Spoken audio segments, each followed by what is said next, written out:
कैसे अपने आप को जला दिया, कुछ नहीं। प्रकृति सिखाती है बहुत कुछ।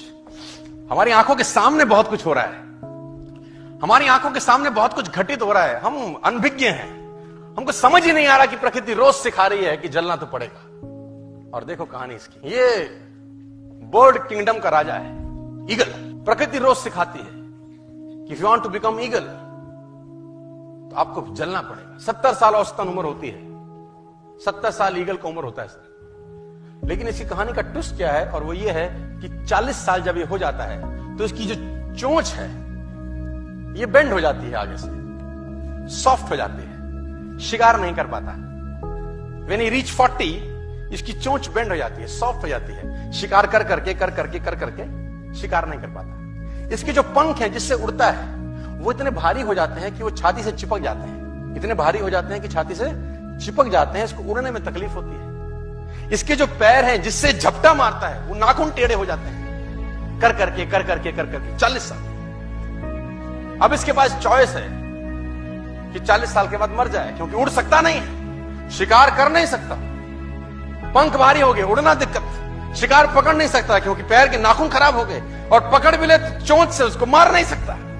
अब इसके पास चॉइस है 40 साल में क्या वो मर जाए।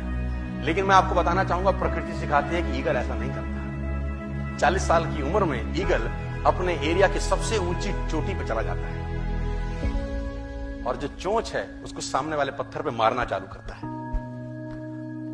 जब चोंच पत्थर पे मारी जाती है तो पीड़ा होती होगी, और वो पीड़ा सहता है, मार मार के पत्थर पे मार के खून निकलता है, लहूलुहान हो जाता है, दर्द से मर रहा होता है, लेकिन मारता रहता है और चोंच को तोड़ देता है। इसलिए तोड़ता है कि प्रकृति नहीं देगी, लेकिन वो जो तोड़ने का प्रोसेस है वो पीड़ादायक है। सेम कहानी है, जो पैर के नाखून रहते हैं उसको रगड़ता है शिला के ऊपर, रगड़ के तोड़ देता है उसको,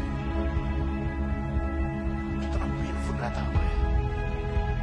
लेकिन हर ईगल की जिंदगी में ऐसा दिन आता है 40 साल, जैसे ही चोंच निकलती है कहानी यहां खत्म नहीं होती, नई चोंच आती है, फिर वो उस चोंच से अपने परों को तोड़ता है, अपने जिस्म से अपने ही पर उखाड़ता है, क्योंकि वो पर उसके उड़ने के लायक नहीं रहे। भयंकर पीड़ा होती होगी, भयंकर। लेकिन इस प्रोसेस से हर ईगल गुजरता है अपनी जिंदगी में, और 40 साल के इस प्रोसेस में 6 महीने के बाद वो एक नया ईगल होकर 30 साल और जीता है, 30 साल और जीता है सर। तो आहुति तो देनी पड़ेगी। आज कल परसों चॉइस आपकी है। मैं फिर कहता हूं, आज कंफर्टेबल हो जाएंगे तो जिंदगी अनकंफर्टेबल होगी, आज अनकंफर्टेबल हो जाएंगे तो जिंदगी कंफर्टेबल।